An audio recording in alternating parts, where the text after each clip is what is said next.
So the way I think about public speaking anxiety is on a scale from 0 to 10, where 0 is no anxiety and 10 is terrified. There are basically two groups of people who experience public speaking anxiety very differently. The first group experiences public speaking anxiety in the manageable range. The second group experiences public speaking anxiety in the unmanageable range. So both groups experience similar symptoms like rapid heart rate, sweating, blushing, trembling, voice quivering, throat and chest tightening, losing train of thought, dry mouth, and lots of other symptoms.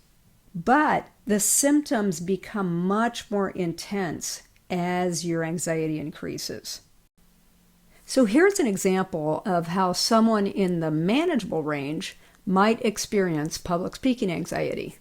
So when I was in high school, I was in a theater production, and I remember being backstage and my heart was beating really fast. And I felt quite a bit of anxiety before going on stage. But once I got on stage and began speaking, my anxiety went down to about a 2 and stayed there. So that's a typical pattern for people in the manageable range. Their anxiety can start anywhere up to a 7, which is still within a fairly manageable range. But within a few seconds, their anxiety goes down to a very manageable range.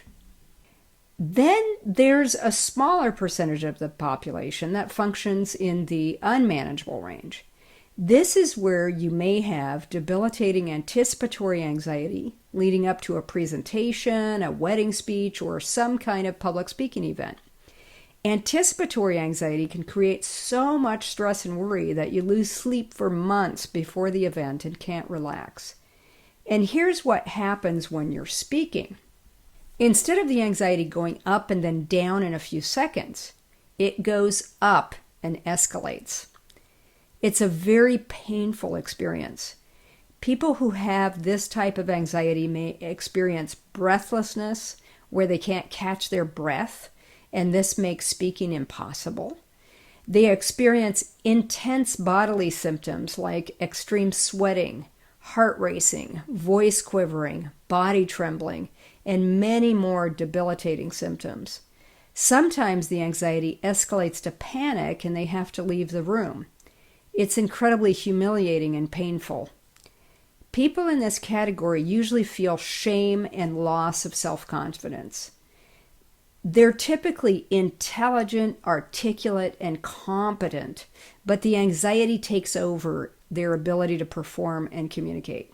People in this group can't function during the speaking event, and what's worse, it also prevents them from functioning to their full potential in their careers and at school.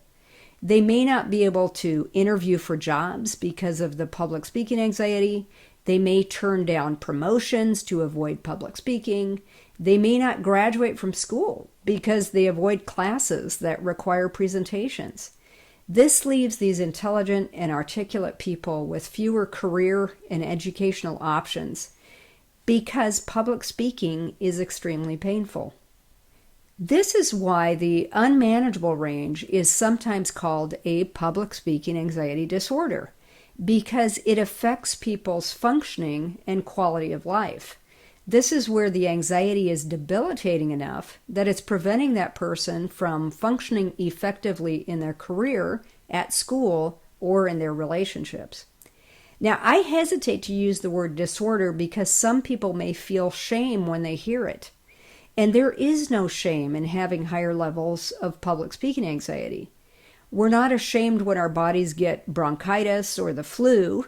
In the same way, we should not feel ashamed when we need help, care, and treatment to reduce our anxiety to a manageable level.